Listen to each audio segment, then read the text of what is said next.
the ballet. And we were encouraged to, which was nice. And I think we succeeded. So it was for us really, really just, you know, a reason to work, because we felt that we were up to date with what was going on. We were breaking a lot of rules, but we were being extremely expressive and using our art for the right reasons. And here we go on the very first subject that people got very alarmed about in ballet. I mean, it wasn't alarming for me. I think it was a sort of natural progression. But it also showed, I think, someone with a very strong opinion, my opinion.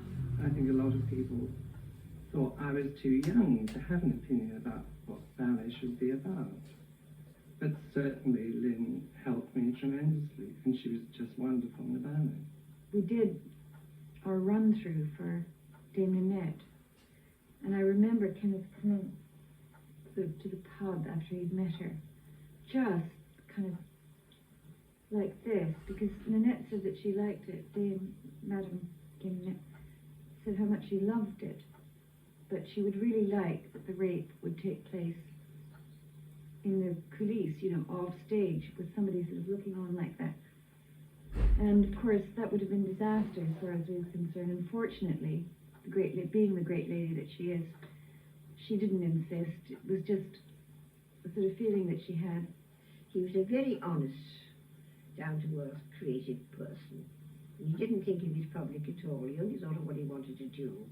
And in the end, it pays.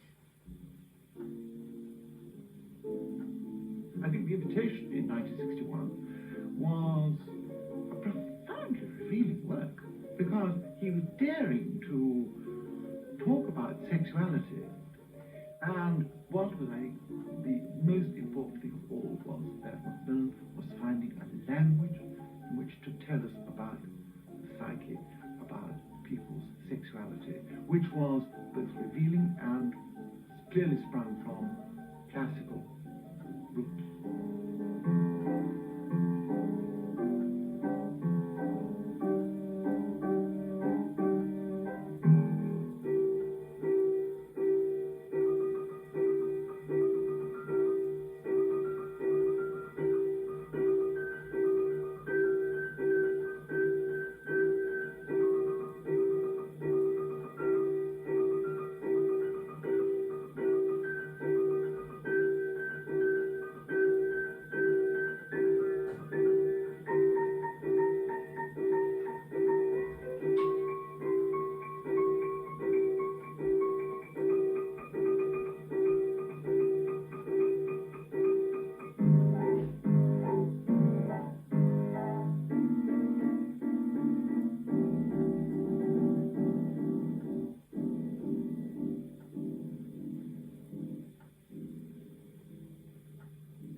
He has dreams, he has images, you know, he sort of sees things and then wonders if we can do them.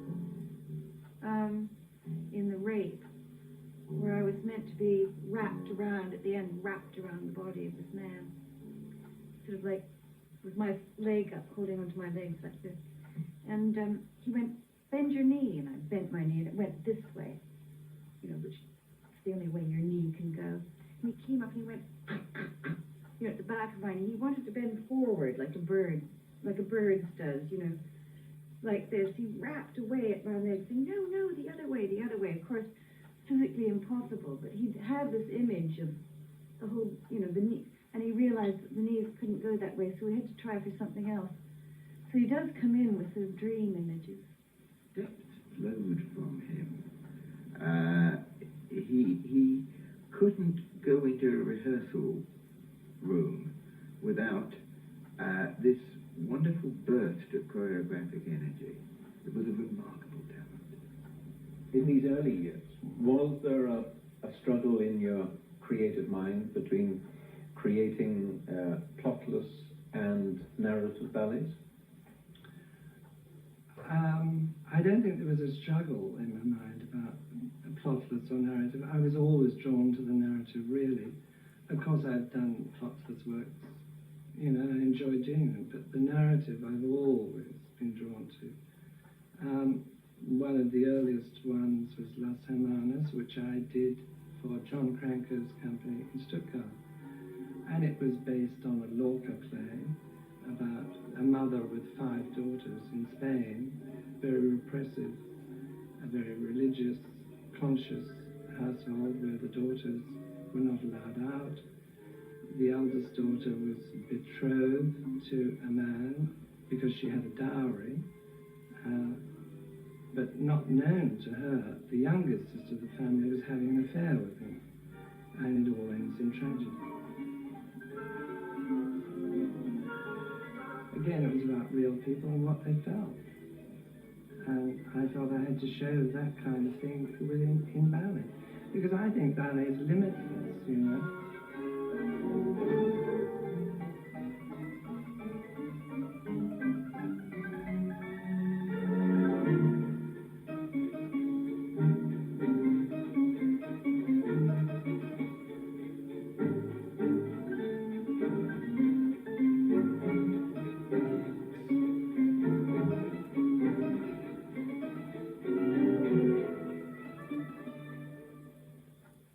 And then Frederick Ashton, who was then the director of the Royal Ballet, said, I want you to do a big ballet, what would you like to do? And in fear and trepidation, I said Romeo and Juliet, because he'd already done his own version in Denmark. And I said, I would like to do Romeo and Juliet, and he considered it and then said, yes, fine, absolutely. And now I wonder why he ever said I could do it and that he didn't bring his own version to the Royal Ballet. That remains a mystery to me.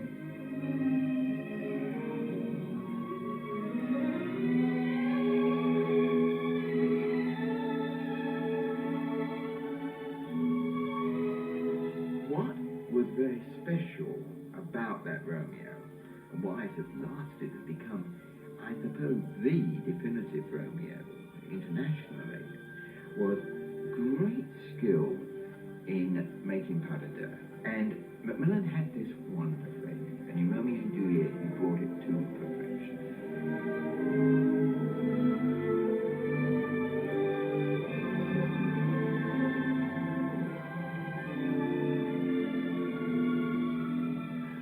I also think that he became very disillusioned with the bureaucratic nature of the Royal Ballet when he found that although he created Romeo and Juliet on Lynn Seymour and Christopher Gable, the first performance, for political reasons, other reasons, had to be given to Margot Fonteyn and Rudolph Nureyev.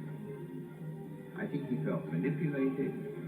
I think that from that time on, perhaps, he realized that there was more to ballet making than steps and scenery and music. Romeo and Juliet was instantly a huge success. But Macmillan immediately had another brush with the management of the Royal Ballet when he wanted to make his next ballet using Mahler's Song of the Earth.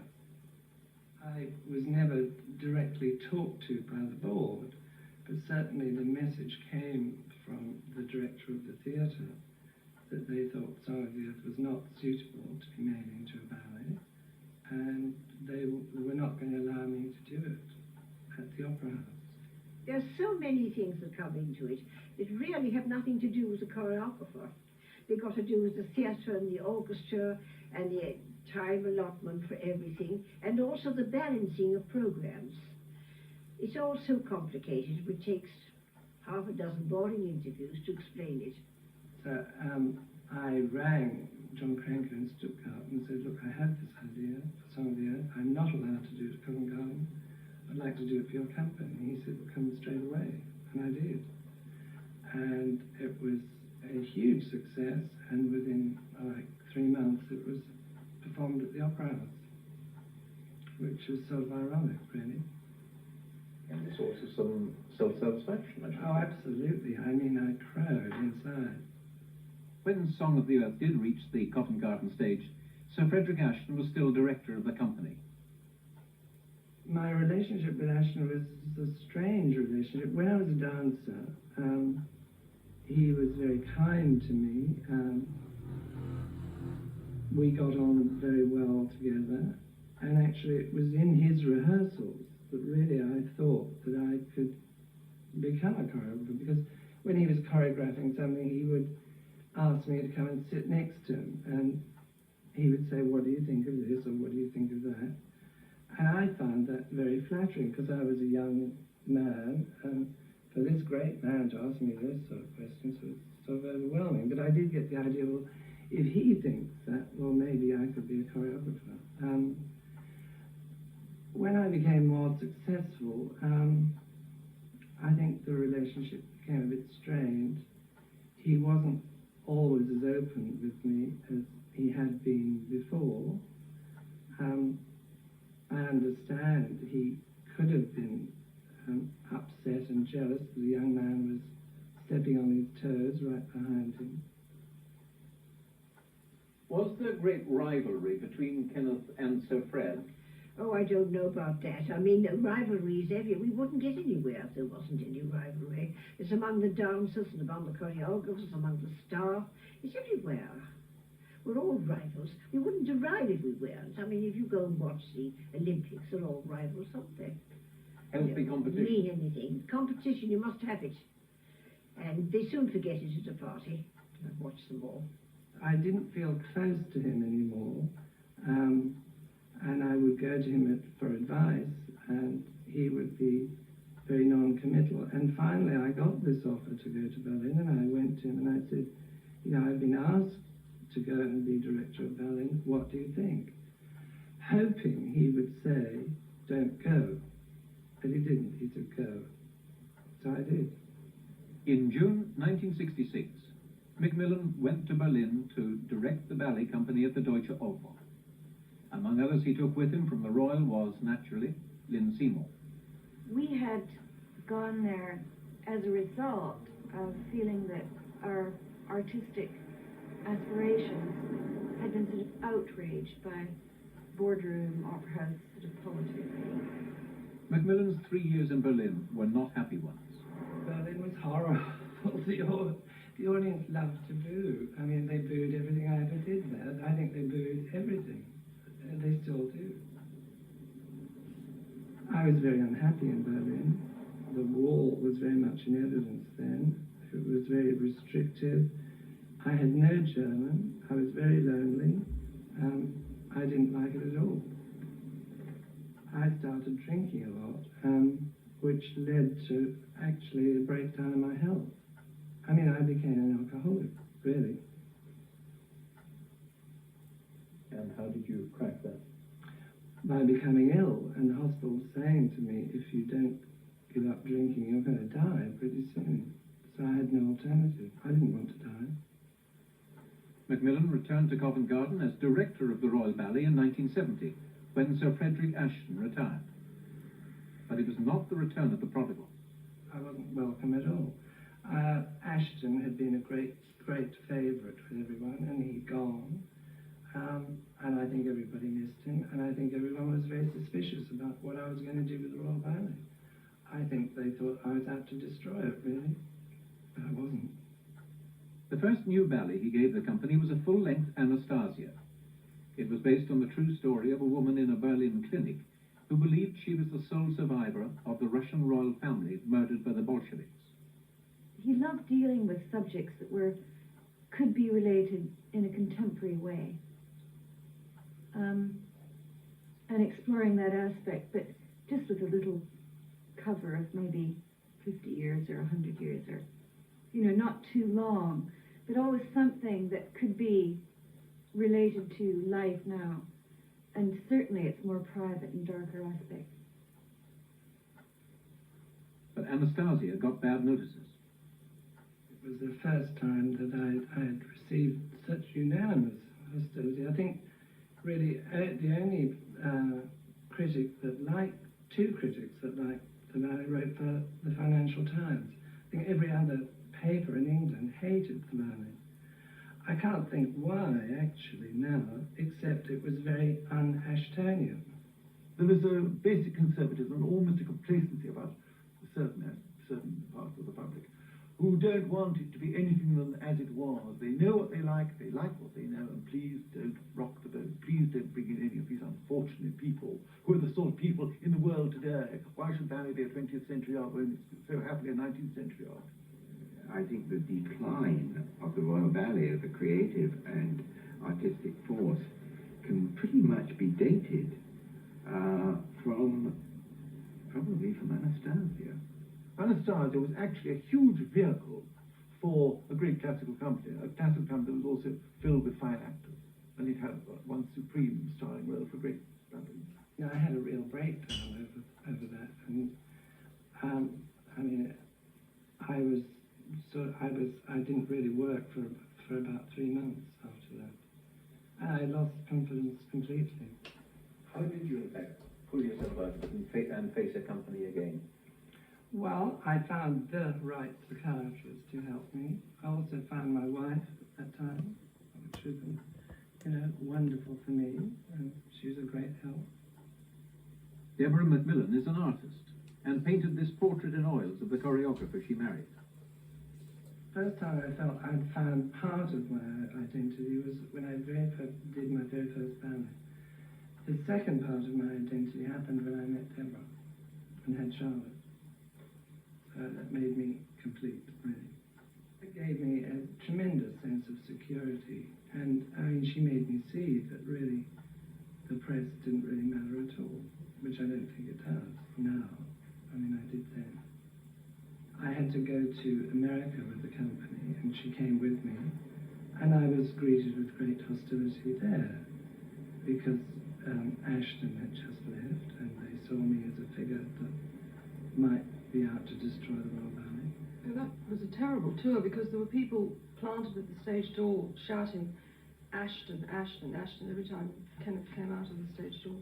And there was also a very deranged woman, I remember, who used to lie and wait for us at the hotel and follow us around New York, making vomiting noises about 4 paces behind us. So at that point I thought, this world is insane. In the American critical lexicon, Ashton was a genius and Macmillan was something considerably less. And there was a feeling that Ashton was being pushed out of the repertory by a certain upstart, Macmillan. One particular incident at New York's Metropolitan Opera House sticks in the Macmillans' mind. Sleeping Beauty, it wasn't my production, it was a production that was done by Ashton and Peter Wright. And there was one particular section in the last act which had been omitted, which the New York public were used to seeing. And I got to New York and I went to some restaurant with Deborah, and a lot of people came up to me and said, "Listen, if you don't put the coda back tonight, you've had it." And of course, I couldn't touch the production at all, it wasn't mine. And it was the last night of the season, and it was Rudolph and Margaret, who were huge stars, and I had to go on stage as director, and I walked onto the stage, and the whole audience rushed forward booing. And it wasn't even my production. And somebody associated with the front of house staff came up and said, "Don't worry, sir, we've got a bodyguarded exit lined up through a secret door, so when you've done your call, follow me." And so we nipped out of the side door. It was Escorted. It was completely by a bodyguard with a gun. For 18 years now, Deborah has been in at the start of Macmillan's creative process. The thing I've always been astounded about is the way he doesn't seem to do a lot of preliminary work at home. It does all seem to happen in the studio. That's it. When I first met him, I used to think that he perhaps should go into a room and do little sketches or something. But I sort of soon came to understand that it was a process that happened absolutely in the room with the bodies at the time. Yeah. So stay there, Tilly, because... Yeah. Can you take that leg over? Because you're going to go... Push yourself along the floor. I'm completely biased, but I actually think he's a genius, which is a very big thing to say. But for me, genius is something that, it's very hard to define, but it's about a truth being stated in a new way. And I'm constantly amazed at how he devises a series of movements to music that seem utterly right, but completely surprising, which means they've struck a chord that I haven't perhaps even understood or analysed. Can you do that looking at Darcy? Keep your body, but now look at her that way. That's it. And there are certain bits of ballets where I see that very, well, for me it works. There are certain bits of Song of the Earth and there are bits of Gloria where I see a sort of development of invention that's quite astounding.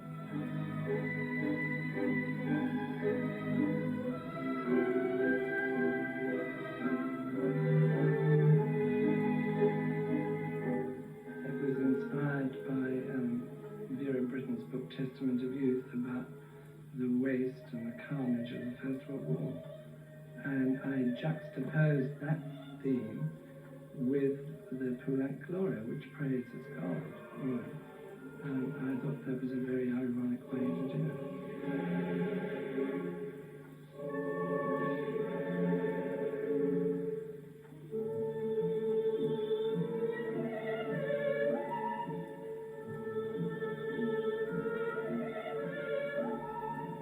I think he has a sort of understanding of the dancers that allow them to produce something that's very true and very real. Not in the idea of realism, but he helps them find a way through to a reality that's very, very universal.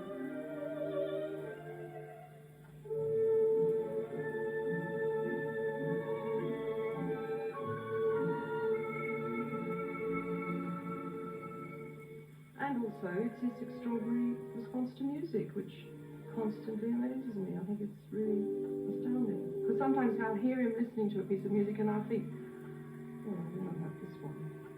And then I see what he's done and I think, well, it's exactly right.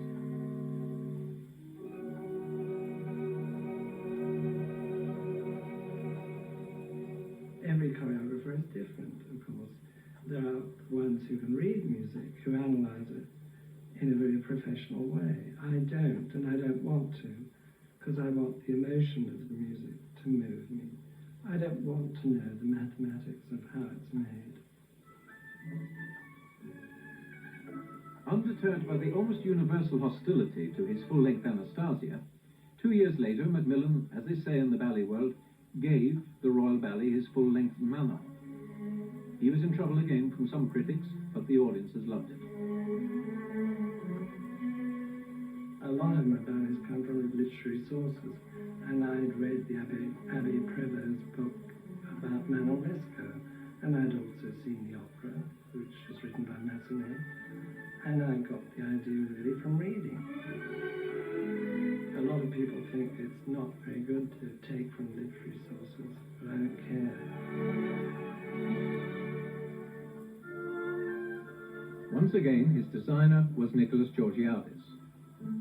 I suppose, so far, Manon is the most interesting thing I've done in Kenneth.